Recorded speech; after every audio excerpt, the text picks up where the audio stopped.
Quarto princípio, polaridade. Então, existe o todo, existe o gênero, a correspondência, desculpe, existe o todo, a correspondência, onde tudo está conectado com tudo, dentro do todo. Existe o gênero, tudo está conectado dentro de tudo e existem dois tipos de energia, masculino e feminino nessas conexões. Tá? Isso, quando se expressa na dualidade. A nossa mente é dual. Tudo, para a gente entender que isso é verde, precisa de outra cor. Se não existe, é o contraste, a ideia do contraste. Tá? Se tudo é preto, eu não vejo nada. No momento que aparece o branco, eu consigo, existe o preto e o branco. Então, a nossa mente tudo é dual, tudo trabalha com dualidade. Então, existe o preto e o branco, existe a vida e a morte, existe o rápido e o lento, existe o grande e o pequeno, tudo é dual, tudo trabalha em dualidade. Esse está dentro, isso por quê? Porque está dentro desse princípio, dessa lei de polaridade. Se expressa em polos. Então, tudo possui dois polos opostos. Até a concepção de vida, o bem e o mal, o certo e o errado. Tudo está... A nossa mente, ela estrutura dessa maneira, em polos. Os gêneros estariam dentro dos polos? Os polos são um efeito do gênero, é o contrário. Existe a polaridade porque antes tem o gênero. Me parece que é o contrário, me parece que o gênero já é uma... Você está olhando de baixo para cima. Você está olhando o efeito. O efeito é os polos. Tá, mas quando a gente está falando de polos, aí a gente já não tem mais energia masculina e feminina nos polos. A energia masculina e feminina se expressa nas polaridades, se expressa na dualidade. Vamos avançar mais um pouquinho e ver se vai encaixando. Aqui vai te ajudar a entender, ó. Tudo que existe tem opostos, mas esses opostos eles não são entidades separadas, e sim graus diferentes da mesma coisa. Tá, então existe o gênero, se expressa em graus de calor e frio, são opostos. Mas o calor e frio são polos de temperatura. Então, existe algo que está acima dos polos, que é o que unifica essa ideia. Então, tudo que tem duplicidade, que tem dualidade, tem um ponto de unificação, que é o exercício da virtude que os gregos traziam, né? O que é a virtude? É o justo meio entre dois extremos. Então, tem uma tendência extrema para um lado, uma tendência extrema para o outro. Qual é que é a virtude? É eu achar o equilíbrio entre esses dois extremos. Aí está a virtude. Buda chamou de o caminho do meio. Elas têm que seguir o caminho do meio. Tá? Lá na Índia eles chamavam de tamas, rajas e sattva. Tudo que se expressa na matéria tem três polaridades. Tamas e rajas, ou seja, o ativo e o passivo. Tá? E o equilíbrio está justamente em sattva. Você trabalhar o equilíbrio desses dois pontos. Então essa concepção, essa percepção de gênero... Tá, eu entendo que tem duas energias. É o que me permite integrar as duas polaridades. Por isso que é de cima para baixo. Se eu não consigo conceber isso, o que acontece? Eu fico de um lado para o outro, que nem bolinha de ping. Agora tá bom, agora tá ruim, agora tá certo, agora tá errado. Agora eu quero, agora eu não quero. E aí fica se batendo para um lado para o outro, porque não consegue perceber o ponto de união, o apolo. E tem os polos, tá? E tem na mitologia, nos gregos tem o deus Apolo, né? Que é representado pelo Sol. A imagem do deus Apolo é o Sol. O que é o Apolo? Aqui é sem polos. Quando eu consigo sair desse joguinho de um lado para o outro e elevar minha consciência. O Apolo. E também isso se manifesta no plano mental, nos estados emocionais, mentais. Alegria, tristeza, coragem, medo são polos de uma mesma emoção. São variações. Então a gente começa a entender que esses estados mentais, emocionais, eles são apenas graus diferentes da mesma coisa. Ou a ausência, que aparece pela ausência, para harmonizar isso é encontrar o ponto de equilíbrio entre eles. O ponto de equilíbrio desses dois extremos não está no meio, ele está no meio e acima, não é horizontal, eu tenho que verticalizar. Subir a consciência, subir o estado mental, o ambiente mental. Então, vamos ver as aplicações no nosso dia a dia aqui. Transmutação mental. Ou seja, isso permite que a gente reconheça os estados mentais que a gente está. Se eu estou num estado mental de medo, de raiva, de tristeza, de desgosto, seja lá o que for lá, a gente pode usar ou técnicas ou para a gente mudar essa vibração, esse estado mental oposto, né? Ou seja, buscar a virtude que responde ou que resolve isso, né? Então, como é que os gregos trabalhavam essa ideia aí para a gente entender? Eu tenho uma condição X, sei lá, um medo de tal coisa, ou qualquer estado emocional ou padrão, a gente falou dos padrões, eu reconheço um padrão. Qual é o padrão oposto a isso? Porque a gente tem um padrãozinho negativo, eu acho que eu não mereço, ou eu tenho uma tristeza constante, seja lá, é um padrão. Tá? É um ambiente mental e emocional que eu crio de meio que padrão meu. É mais ou menos como eu vejo a vida, um óculos que eu olho a vida por essa cor. Eu tenho que pegar ou buscar qual é que seria o oposto disso. Porque quando a gente tem um padrão negativo, a tendência da gente é querer resolver o padrão. Quando você quer resolver o padrão, você está colocando energia no problema e não na solução. A maneira de você trabalhar com isso é você buscar o oposto. Qual é que é o oposto? O que seria o oposto? Qual é a virtude que elimina esse padrão? E aí você diz, então a virtude que eu preciso trabalhar aqui, sei lá, é entusiasmo, é coragem, amor próprio, seja lá o que for.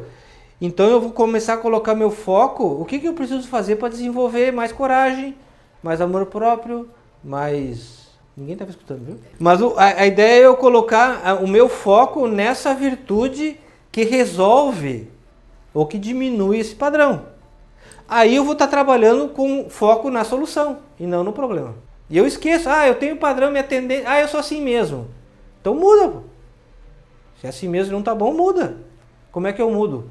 Qual é a virtude que precisa entrar na minha vida, no meu comportamento, na minha atitude, na minha forma de pensar, de sentir, de agir, que muda isso? Bom, agora eu vou dar foco nessa virtude. Aí você começa a dar foco na solução de fato. Senão você fica rodando em roda do problema. E quanto mais você coloca energia no problema, mais ele aumenta. Quanto mais você coloca energia na solução, mais resolve. Porque é uma questão de onde você coloca a energia. Se você fica pensando no problema, você está colocando energia no problema.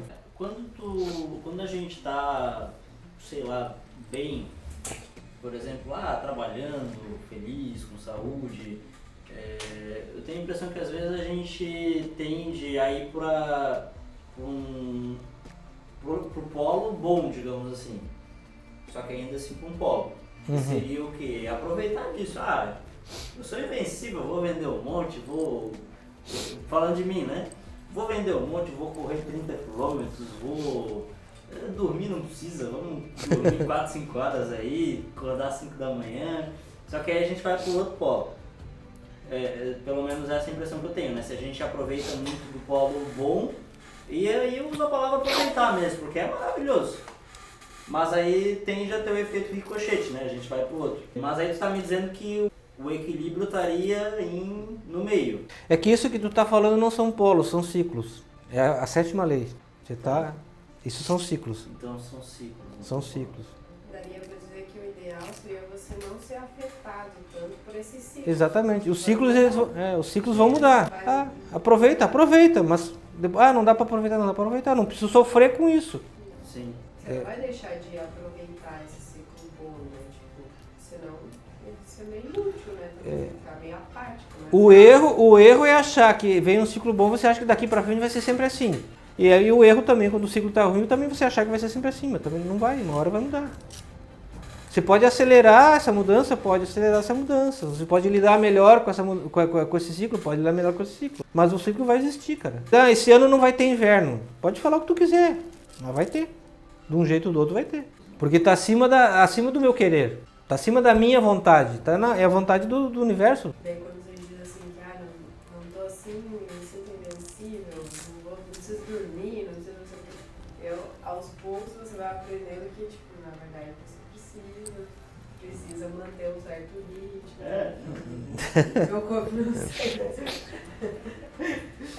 Os ossos da juventude, né? Sim, a imortalidade do jovem, né? O jovem é imortal. Na realidade, num dia tu é invencível, no outro tu tá derrotado, se sente derrotado. Ele até que ele não se sente derrotado, ele fica doente. Ele fica... Derrotado eu não me sinto mal. Tu luta com a doença, tu não se sente... Aí, o outro extremo o corpo, não é a cabeça. é o corpo dele. Esse é o cara que tem problema na perna e vai correr para ver se ele curou a perna. É mais ou menos isso. Até agora nenhuma vez deu certo, né?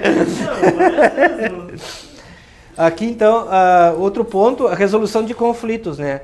Por causa que quando você entende essa questão da polaridade, você começa a perceber que a perspectiva oposta, a opinião do outro, a visão do outro, é simplesmente um outro ponto de vista sobre a mesma coisa. E quando você consegue se relacionar dessa maneira, você evita conflito. Porque daí o que acontece? Tá bom, você tem esse ponto de vista, eu tenho esse ponto de vista, porque cada um está olhando um lugar. Se a gente chegar pertinho, vai ter um ponto de vista parecido. Não quer dizer que está errado o teu ponto de vista, nem que está errado o meu. Mas a gente pode ser pontos de vista complementares. Lembra lá dos gênios?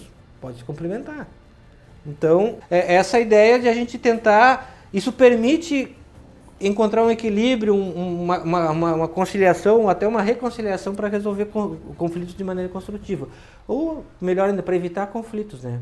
Eu saber lidar e entender que a posição da outra pessoa é só um ponto de vista diferente do meu. Tá? Só que a gente tem os nossos medos, a nossa insegurança, e a gente quer sempre provar que a gente está certo. E esse que é o grande problema. Esse que é o grande problema. Por que a gente quer provar que está certo? Para mostrar que o meu polo é o verdadeiro. Na verdade, quando a gente quer provar que a gente está certo, é porque a gente não acredita muito naquilo que a gente está querendo provar e a gente quer que a outra pessoa se afilie a essa ideia para dar mais força para mim. Viu como eu estou certo? E daí cada um fica querendo fazer isso do outro lado para mostrar, para ele se certificar de que ele está certo. É mais uma necessidade pessoal de querer provar aquilo que você acredita do que realmente ser aquilo que você acredita. Não sei se faz sentido isso, dá para entender, meu amigo? Faz, acho que quando você entra no conflito com essa visão, realmente é isso. Mas tem uma serventia pro conflito, porque ele é inevitável, né? A gente não tem como fugir dos conflitos, né? De certa forma, se relacionar é conflitar em algum grau, né? Sim. E aí você colocar ele num papel justo, digamos assim, é uma forma de os dois saírem um pouco melhor. Né? Sim, você cresce, né, com isso, né? Porque na verdade não vai ser daí não vai ser um conflito, vai ser visões diferentes, visões diferentes que permitem ser harmonizadas. O conflito não permite harmonia, um bate contra o outro. Tá? Quando é o relacionamento. Né? Tipo, o relacionamento ele traz se relacionar. É o que a gente faz, se vai fazer uma venda, por exemplo, inevitável que entre conflitos de interesse. Interesses ali que vão ficar em evidência. Nosso papel é harmonizar eles. Esse é o trabalho do corretor, né? Nosso trabalho. Então, acho que dominar isso é muito interessante, porque a ideia é que você coloque as duas partes numa parte melhor para elas. Tá. Então, é interessante que você coloque isso, porque trazendo isso para o nosso trabalho, né? Então, a gente falou que então nesse papel, o corretor ele tem que ter uma atitude, uma postura, uma mentalidade de influenciar ideias e não de receber. Ele recebe a ideia, e aí, porque vai receber de duas pontas, tá? Ele vai ter que harmonizar, criar e devolver. Ou seja, não é questão de ir contra, mas é de processar aquilo ali e devolver o outro ponto de vista, ou ajudar a pessoa a olhar por outro ponto de vista, e não só pelo dela. Tá? Porque às vezes o cara está olhando e diz, não, meu ponto de vista é assim, tá bom, mas ele não está entendendo que o mercado aqui é desse jeito, que o mercado aqui é daquele jeito, que tem esse ponto, que tem essa... Ou seja, com essas questões todas, você vai assumir essa postura yang ou de iniciativa de levar esse conjunto de informações para essa pessoa, para ela entender para ela mudar o ponto de vista dela, ou pelo menos olhar por outro ponto de vista por um instante. Se você conseguir fazer isso, se ela conseguir mudar o olhar dela, você trazer ela para o teu campo de visão, a chance de ela entender o negócio é muito maior. Se você não conseguir trazer ela para esse campo de visão, ela vai ficar com a ideia dela e pronto. E eu quero isso, eu quero isso, eu quero aquilo. Eu quero o pé na areia por 200 mil. Ela nunca vai encontrar, aqui em Floripa ela nunca vai encontrar isso. Tá? Mas ela está com essa ideia fixa. E ela acha que é possível. E se a gente não conseguir levar essa realidade daqui para ela vai continuar assim. Ela, ele, tanto faz, a pessoa, né? Então, nesse sentido, a gente tem essa atitude de líder. A gente é o líder do nosso lead. O lead é o liderado. E quando a gente for falar com o proprietário, com a construtora, a gente também assume esse papel de liderança. Essa atitude de liderança, essa postura de liderança, é nossa para conduzir as situações. Legal essa colocação porque trouxe essa ideia. Eu vejo que é a parte mais, de certa forma, obviamente acaba impactando o nosso desenvolvimento, né? Porque a gente assiste essas relações aí de conflitos muito de perto. Eu diria de uma assim, do alto, né? Tem que ser, né? Do alto. Sim. Sim, você não pode se relacionar emocionalmente com isso. Você não pode estar no nível das partes, né? Senão você não consegue desenvolver. Então, o outro ponto aqui é desenvolvimento pessoal, né? Que é reconhecer a polaridade em nossas qualidades e características. Ou seja, a gente tem características onde a gente questões ou ambientes onde a gente tem uma tendência mais receptiva e outras mais ativas, né? Então, às vezes em casa eu sou de um jeito, no trabalho eu sou do outro, com a mulher, com o marido eu sou do outro, na faculdade eu sou do outro, no colégio eu sou de outro. A gente começou a observar essas tendências de polaridade que a gente tem de acordo com o ambiente, de acordo com as pessoas. Tem pessoas que às vezes eu não consigo me expressar, eu me encolho.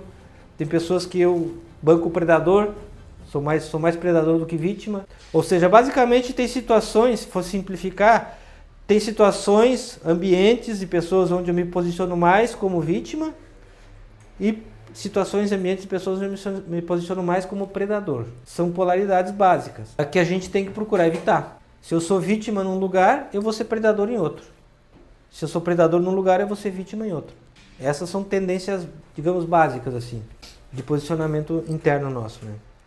E reconhecer isso vai proporcionar com que eu mude isso em mim, né? É aquela história, o vítima, coitadinho de mim, porque aconteceu, só acontece comigo, lá aquela lamúria toda, né?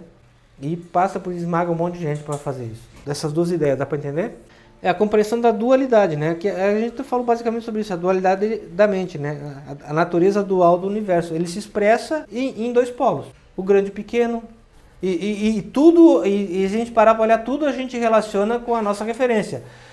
É grande ou pequeno? A xícara é pequena. Por que eu estou dizendo que ela é pequena? Porque eu sempre comparo comigo. Então esse princípio de dualidade, a referência sou sempre eu. É certo ou é errado? É errado porque é diferente do que eu acho certo. Então a referência sou sempre eu. Então esse princípio de dualidade permite a gente observar ou começar a compreender. Está bom, existe o certo e o errado. Tecnicamente sim, ou teoricamente sim. Mas existe a harmonia disso, né? Existe o ponto de vista A e o ponto de vista B.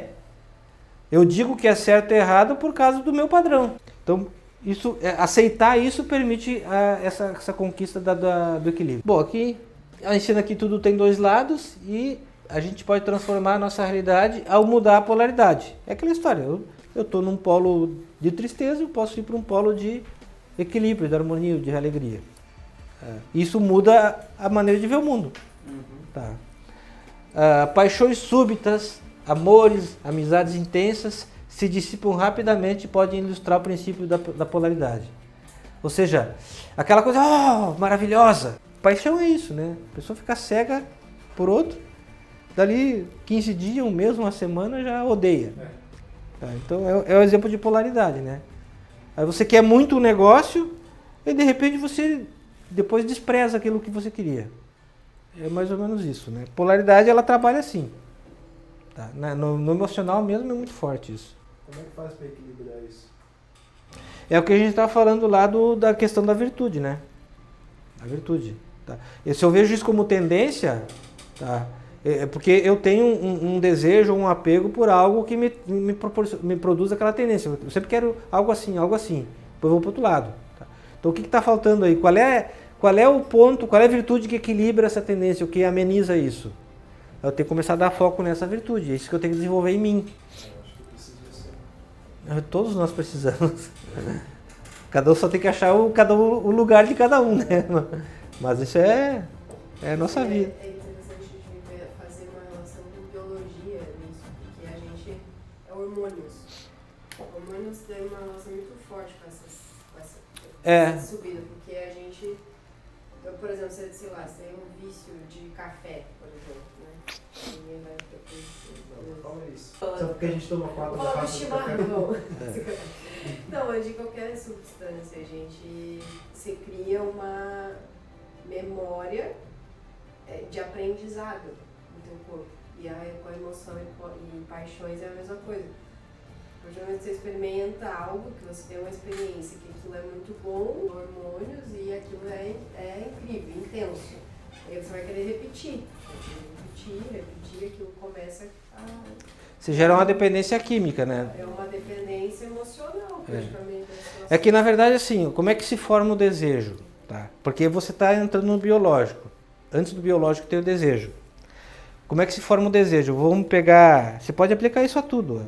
Comida, sexo, qualquer coisa. Você come um chocolate. Tá? Você comeu o chocolate, você sentiu aquele gosto do chocolate. Esse prazer, esse doce do chocolate descarregou hormônios lá. Que é o que está na moda aí da neurociência.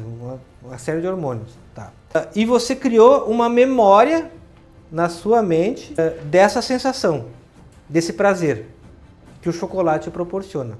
Tá? Então não tem nenhum problema você comer o chocolate e gostar do chocolate, o chocolate ser bom. Só que onde é que a gente se complica? Quando a gente cria essa memória de prazer e a gente intelectualiza o prazer. A gente intelectualiza ou intelectualiza, talvez seja a palavra mais certa. Essa percepção. E aí eu fico com a memória, ou seja, esse prazer que eu senti fica na minha mente como memória. E aí eu quero repetir esse prazer. E aí eu vou lá e como o mesmo chocolate. E não repete o mesmo prazer. Porque ficou igual. Para eu sentir... Para hormonalmente eu sentir o mesmo prazer, eu preciso de uma dose maior de chocolate. Eu como um pouquinho mais de chocolate.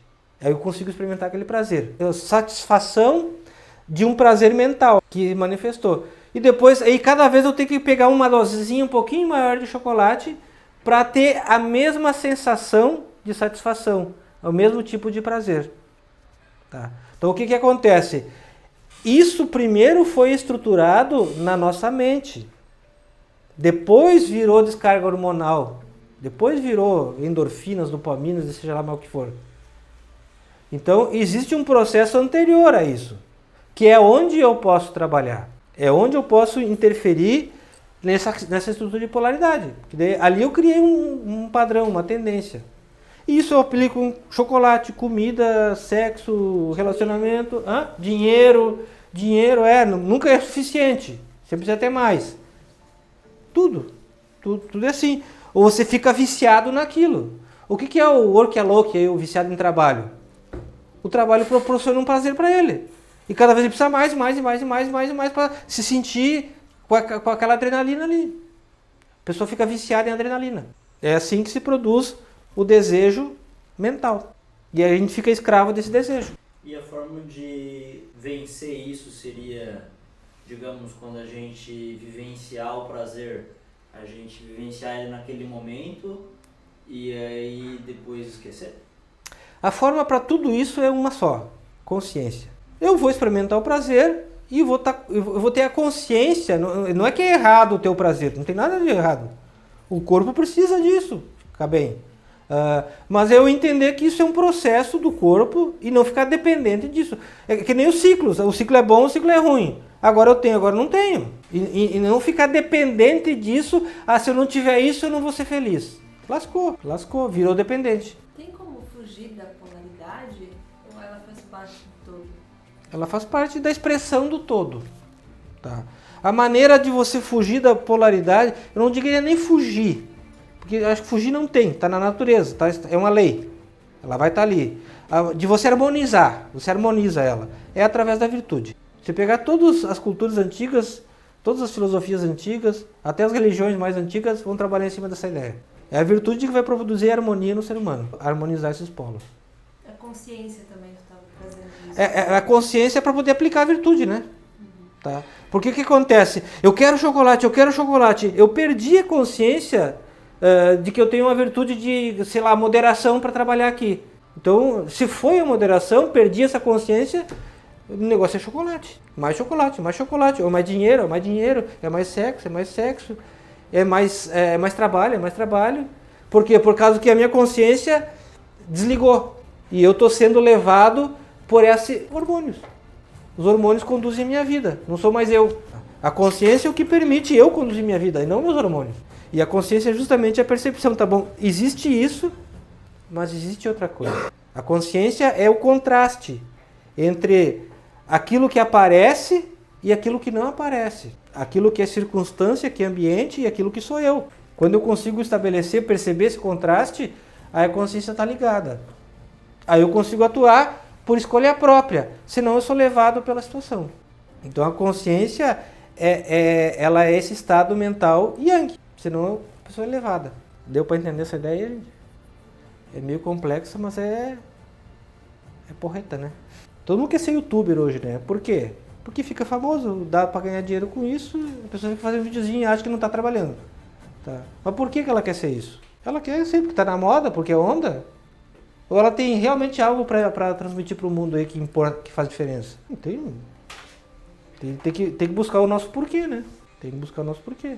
E isso vai em direção àquilo que a gente falou antes, né? Isso vai me conectar o quê? Com o meu destino, com a minha órbita, com o todo.